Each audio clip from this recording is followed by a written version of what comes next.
90% चौरसिया समाज अखिल भारतीय आदर्श चौरसिया महासभा के बैनर तले भारतीय जनता पार्टी के प्रत्याशियों को जिताने का काम कर रहा है।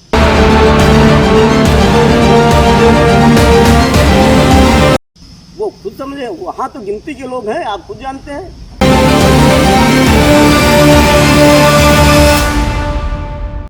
नमस्कार, मैं हूं राजेश चौधरी। इस समय मैं यूपी के जनपद उन्नाव की मौरत धज की नगरी मौराव में हूं। जैसे जैसे चुनाव नज़दीक आ रहा है, सारे प्रत्याशी अपनी कोई भी कसर प्रचार प्रसार में नहीं छोड़ रहे हैं और जितने भी प्रत्याशी चुनाव लड़ रहे हैं उनकी जो रीढ़ है वो कार्यकर्ता हैं। किसी भी चुनाव में अगर कार्यकर्ता जितना मजबूत होगा उस प्रत्याशी का चुनाव उतना ही अच्छा होगा। भाजपा मंडल मौरावा के महामंत्री मदन चौरसिया जी हमारे साथ हैं। मदन चौरसिया जी भाजपा में अरसों से जुड़े हैं। कहते हैं कि मदन चौरसिया जी से अगर कोई भाजपा की बुराई कर देता है तो इनको ठीक वैसे ही लगता है जैसे बर्र के छत्ते में कोई कंकड़ मार दे। बात करते हैं कि बचे हुए समय में, चूँकि समय बहुत कम बचा है, मदन चौरसिया व इनके साथी किस तरह जनता को अपने पक्ष में आकर्षित करने के लिए प्रयास कर रहे हैं। मदन जी, सबसे पहले तो आपका बहुत बहुत स्वागत है हमारे न्यूज़ चैनल में। आपको भी बहुत बहुत धन्यवाद न्यूज़ चैनल को। जी मदन जी, चुनाव के बहुत ही कम दिन बचे हैं और पूरी जो जिम्मेदारी है अपने प्रत्याशी को जिताने की आप लोग के कंधे पे है। कैसा आप प्रचार प्रसार कर रहे हैं? क्या लोगों को मुद्दे वो कौन से हैं जो बता रहे हैं आप? हमारे प्रत्याशी जो भारतीय जनता पार्टी के हैं, अनिल सिंह जी, बहुत मजबूती के साथ चुनाव लड़ रहे हैं। हम लोग जनता के बीच में जा रहे हैं, अपनी सरकार की योजनाओं को उनके सामने रख रहे हैं। हमारी सरकार ने गरीबों के लिए उज्ज्वला योजना, आयुष्मान कार्ड योजना, राशन योजना, 2 बार राशन दे रही, वैक्सीन मुफ्त में दे रही, जैसे अनेकों योजनाएं हमारी सरकार ने गरीबों को सीधे दिया। कस्बे में ले लो, आज इतिहास है, आज़ादी के आज तक किसी भी कस्बे में कोई भी सरकार ने गरीबों के लिए ख्याल नहीं किया था। हमारी सरकार ने पहले शौचालय की व्यवस्था कराई, उसके बाद 2.5 लाख रुपए दे करके गरीबों के लिए छत को मुहैया कराया। गरीब के घर तक, द्वार तक हमारी सरकार योजना पहुंच रही, क्योंकि हमारी सरकार की जो एक सोच है, हमारी सरकार की, हमारी पार्टी की सोच थी, पंडित दीनदयाल उपाध्याय जी के विचारों पे चलती है कि समाज के नीचे तबके पे बैठे हुए व्यक्ति तक सरकारी लाभ पहुंचना चाहिए। हमारी सरकार, योगी जी की सरकार, मोदी जी की सरकार वही कर रही है, गरीबों को उसके आखिरी पायदान तक लाभ देने का काम कर रही है। हम लोग जनता के बीच में जाते हैं और अपनी सरकार की उपलब्धियों को मजबूती से रख रहे हैं। जनता का हमारी सरकार को भरपूर समर्थन मिल रहा है और इस बार पूर्वा विधानसभा क्षेत्र में ऐतिहासिक मतों से भारतीय जनता पार्टी के प्रत्याशी बड़े भाई अनिल सिंह विजयी होंगे। यही पूरी विधानसभा से जो रिजल्ट निकल के आ रहा है उस हिसाब से हम लोग काम बता रहे हैं। अच्छा मदन जी, यहाँ से एक रिकॉर्ड रहा है, भाजपा कभी जीती नहीं है। आप कह रहे हैं रिकॉर्ड वोटों से जीतेगी। आप यही कहें कि यहाँ की जो इतिहास है, क्या अनिल सिंह उसको तोड़ेंगे या इतिहास रचेंगे? बिल्कुल इतिहास रचेंगे। इस बार पूर्वा विधानसभा क्षेत्र की जो बंजर जमीन थी उस पर कमल मजबूती के साथ खिलेगा, क्योंकि यहाँ का इतिहास था, कभी बसपा जीती नहीं, तीसरे नंबर में होती थी। आज पिछले चुनाव में अनिल सिंह ने बसपा को जिता कर इतिहास रचा। इस बार अनिल सिंह इस पूर्वा विधानसभा क्षेत्र में कमल का फूल खिला करके भारतीय जनता पार्टी के प्रत्याशी को एक पूर्वा विधानसभा की सीट से जो नहीं जीत रहे थे, जिताकर ऐतिहासिक काम करने जा रहे हैं। मदन जी, ये बताइए, आप कह रहे हैं कि योजनाएं गिना रहे हैं, अन्ना जानवरों से किसान बहुत परेशान है, आप इसके बारे में क्या कहें? देखिए, हमारी सरकार अन्ना जानवरों पर लगातार काम कर रही है। समस्या यहाँ पैदा होती, सरकार ने धन आवंटन किया ग्राम सभा में। अभी तक जो प्रधान थे समाजवादी विचारधारा के लोग थे, वो लोग सरकार की योजनाओं को धरातल पर लागू नहीं होने देना चाहते थे, जिससे सरकार की बदनामी हो। सरकार लगातार काम कर रही है अन्ना जानवरों पर। आने वाले कुछ दिनों में ऐसी सरकार व्यवस्था करेगी कि अन्ना जानवरों की समस्या का किसान से निदान हो जाएगा और ये जानवर हमारे आपके हैं, माननीय मोदी जी, माननीय योगी जी के नहीं हैं। हम लोगों ने जानवरों को छोड़ दिया। अगर अन्ना जानवर आप के क्षेत्र में है तो आप अगर उसको दुधारू हो गया, बांध ले, तो वही व्यक्ति आता है, कहता ये मेरा जानवर है। जब तक वो दूध नहीं देता कहता मेरा नहीं। ये जानवर हम लोगों ने छोड़ी, समस्या हम लोगों ने पैदा की, तो वो जाएंगे कहाँ? अच्छा ये बताइए कि आपने अन्ना जानवर के लिए बताया कि वो जिसके जानवर वही उसी को। एक चीज़ और, जो सपा से प्रत्याशी हैं वो उदयराज जी, बसपा से विनोद जी और जो कांग्रेस से हैं राणा जी हैं, आपको क्या लगता है जो जातीय समीकरण जो है वो आपके प्रत्याशी की तरफ कम है, क्योंकि एससी का जो रुझान है बसपा की तरफ रहता है, ओबीसी का देखा जाता है कि उदयराज जी हैं यादव बाहुल्य क्षेत्र है उनकी तरफ रहता है, बचा सामान्य वर्ग व ब्राह्मण वर्ग वो भी कटा हुआ है। आपको क्या लगता है कितनी दावेदारी मजबूत होगी, क्योंकि आप चौरसिया समाज से हैं और चौरसिया समाज से भी कुछ बटा हुआ है, तो आप क्या मानते हैं? ऐसा हमारी पार्टी का सिद्धांत था, सबका साथ, सबका विकास, सबका विश्वास। हमारी पार्टी जातिवादी विचारधारा पे काम नहीं कर रही। हमारे साथ समाज का हर तबका है। हमने बताया आपको, हमारी सरकार ने बिना भेदभाव किए समाज के हर तबके को लाभ देने का काम किया। समाज के हर तबके को उसने लाभ दिया, चाहे हिंदू मुस्लिम हो, कोई भेदभाव नहीं। तो जातिवाद की हमारी पार्टी में बात ही नहीं। भारतीय जनता पार्टी एक ऐसी पार्टी है जो कार्यकर्ता आधारित पार्टी है। हमारी पार्टी का एक बूथ का अध्यक्ष राष्ट्रपति बनता है, प्रधानमंत्री बनता है, मुख्यमंत्री बनता है। ऐसी राष्ट्रवादी विचारधारा से हमारी पार्टी प्रेरित है।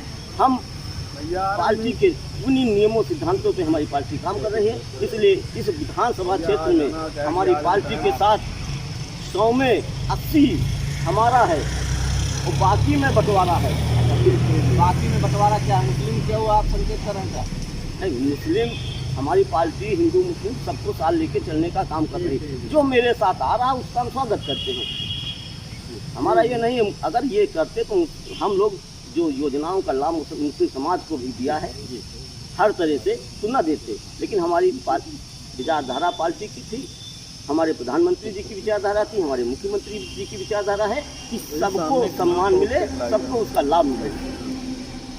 रही बात जाति, अगर तो समाजवादी पार्टी पिछड़ों की हितैषी नहीं है। समाजवादी पार्टी परिवारवाद की हितैषी है। पिछड़ों को के नाम पे मुलायम सिंह ने पिछड़ों के ठक्कर मुख्यमंत्री बने। इन्होंने बाबू कल्याण सिंह के जो हमारे राजनीति के गुरु थे, उनके पीठ में इनके मुलायम सिंह जी ने पूरा भोंका था, क्योंकि एक पिछड़ों के सबसे बड़े मसीहा हम कल्याण सिंह को मानते हैं, मुलायम सिंह को नहीं। ये परिवारवाद की फैक्ट्री बना के रखा है, क्योंकि भारतीय जनता पार्टी में जाति धर्म संप्रदाय की बात नहीं होती है। हमारी पार्टी ने पिछले चुनाव में एक भी मुस्लिम प्रत्याशी नहीं उतारा, उसके बाद भी एक मंत्री मुस्लिम समाज को दे करके ये बताने का काम किया कि हम आपको भी अपने साथ लेके चलना चाहते हैं। अब आपकी विचारधारा है कि हमारे साथ चलना चाहते हैं या नहीं चलना चाहते। अखिलेश यादव आए थे, अपार भीड़ लगी, इसके बाद क्या कहीं डर नहीं लग रहा है कि इतनी सारी भीड़ होने के बाद जो है कि कहीं भाजपा कमजोर पड़ी? अपार भीड़ आपने कहा, मुझे इसमें हंसी आ रही। 7 बीघे का वो ग्राउंड है जहाँ पे कार्यक्रम हुआ था।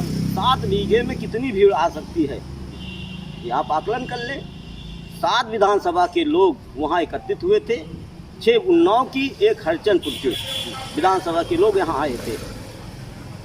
6-7 विधानसभा के लोगों की शक्ति लगाने के बाद मामूली 10 से 12 हज़ार लोग यहाँ होंगे। इससे ज़्यादा तो हमारे कार्यालय में लोग भीड़ इकट्ठा होती है। आप डरा रहे हैं क्या? नहीं, हम डरा नहीं, हम सत्यता बता रहे हैं। आप अगर वहाँ गए होंगे आपने देखा होगा कि 7 बीघे कुछ विश्वांसी का वो ग्राउंड है। अब अपार भीड़ उसमें कैसे एडजस्ट हो सकती है? यही मैदान 20 बीघे का होता, 25 बीघे का होता और वो भर जाता। लेकिन यहाँ मैदान भी तो नहीं है, आप ये मानते हैं कि मैदान नहीं है हर क्षेत्र में? मैदान नहीं क्षेत्र में, लेकिन मैदान की हैसियत के हिसाब से भीड़ वहीं होगी। यानी आप उसको कोई नहीं मानते? कोई फर्क पड़ेगा भाजपा पे? कोई फर्क नहीं पड़ेगा। हमारे समझ में राष्ट्रीय अध्यक्ष आए थे इनके, हमारी पार्टी के राष्ट्रीय अध्यक्ष आदरणीय मोदी जी 20 तारीख को आएंगे, तब आप देखना कितनी भीड़ होती है एक राष्ट्रीय अध्यक्ष के। उसमें लोग अपने साधन से पहुँचेंगे। यहाँ ये लोग किराए में लेके आए हैं, उसके बाद भी भीड़ नहीं इकट्ठा कर पाए हैं। इसलिए कल से समाजवादी पार्टी के लोगों को आशा हो गई कि हम 7 लोग मिलकर के विधानसभा के लोग ऐतिहासिक भीड़ नहीं कर पाए।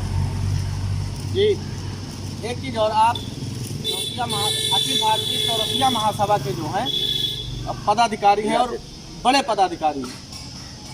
एक खेमा जो है वो दूसरी तरफ है और आप भाजपा की तरफ हैं। हालांकि उनके जो राष्ट्रीय अध्यक्ष या प्रदेश अध्यक्ष जो हैं वो भी भाजपा में चले गए हैं। आप क्या मानते हैं, ये समाज कहीं ऐसा तो नहीं दो धड़ में हो जाए, दो नावों में वाली बात हो जाए? नहीं, जो हमारे समाज में जी अखिल भारतीय स्तर पर, जी भारत नहीं, भारत के बाहर भी हमारे संगठन अखिल भारतीय आदर्श चौरसिया महासभा की का विस्तार है। हमारे प्रदेश अध्यक्ष बड़े भाई ऋषि चौरसिया जी भारतीय जनता पार्टी के पिछड़ा वर्ग के प्रदेश उपाध्यक्ष थे और वो भारतीय जनता पार्टी में काम कर रहे हैं। हमारी अखिल भारतीय आदर्श महासभा चौरसिया महासभा जो है वो राष्ट्रवादी विचारधारा पे काम करती है। रही बात बंटवारे की, देखिए कोई हमारे साथ सब नहीं आ सकते हैं ना उनके, लेकिन पूर्वा विधानसभा क्षेत्र का 80 से 90% चौरसिया समाज अखिल भारतीय आदर्श चौरसिया महासभा के बैनर तले भारतीय जनता पार्टी के प्रत्याशियों को जिताने का काम कर रहा है। आप तो बिल्कुल 80 से 90 बोल दिए, तो बचा क्या? वो खुद समझे, वहाँ तो गिनती के लोग हैं, आप खुद जानते हैं। अच्छा, बाकी हमारे साथ है जो क्योंकि हमारा समाज हमेशा से राष्ट्रवादी विचारधारा का रहा, राजनीति से कोई उसका बहुत बड़ा मतलब नहीं रखता था, इसलिए वो हमेशा राष्ट्र के हित में वोट करता है। आज भी 80% से 90% के बीच में पूरे प्रदेश में भारतीय जनता पार्टी के पक्ष में मतदान करता चला आ रहा है। इस बार हमारे समाज के रामपुर कारखाना से सुरेंद्र चौरसिया जी को भारतीय जनता पार्टी जैसी बड़ी पार्टी ने टिकट देकर सम्मान देने का काम किया। इसके पहले हमारे संगठन के राष्ट्रीय उपाध्यक्ष आदरणीय रघुनंदन चौरसिया जी को राज्य मंत्री का दर्जा भारतीय जनता पार्टी ने दिया। आदरणीय चिरंजीव चौरसिया को भी चेयरमैन बना के गोरखपुर के हैं, उनको भी सम्मान दिया। पार्टी हमारे समाज के लोगों को कहीं न कहीं सम्मान देने का काम करती चली आ रही है। समाजवादी पार्टी केवल ढिढोरा पीट रही है, ढिढोरा पीट रही है। बाकी हमारे समाज के लिए उसने कुछ नहीं किया। भारतीय जनता पार्टी हमारे समाज को सम्मान देने का काम करे, इसलिए हमारा समाज आज भी पूर्वा में अनिल सिंह के साथ तन मन धन के साथ लगा है और हमारे समाज का 80 से 90% वोट समाजवादी पार्टी को न मिल करके भारतीय जनता पार्टी के प्रत्याशी अनिल सिंह को मिल रहा है। बहुत बहुत धन्यवाद। धन्यवाद राजेश जी आपको। मौरावा मंडल जो भाजपा है उसके महामंत्री रहे मदन चौरसिया जी, इन्होंने एक ही तीर से दो शिकार किए, एक तो सपा पर और दूसरा जो चौरसिया के संगठन चलते हैं चौरसिया समाज के। इन्होंने कहा कि 80 से 90% जो चौरसिया समाज के वर्ग के लोग हैं वो भाजपा के साथ रहेंगे। देखना यह है कि 23 तारीख को आखिर मदन चौरसिया जी की बात कितना सत्य होती है। बी न्यूज़ भारत के लिए उन्नाव से शिवांगी के साथ मैं राजेश चौधरी। इस समाचार के प्रस्तुत करता है pinnacle cricket academy Lucknow. Cricket के क्षेत्र में उज्जवल भविष्य बनाने के लिए आज ही प्रवेश ले। आवासीय सुविधा उपलब्ध। संपर्क करें मोबाइल नंबर 6388571081 876543234343।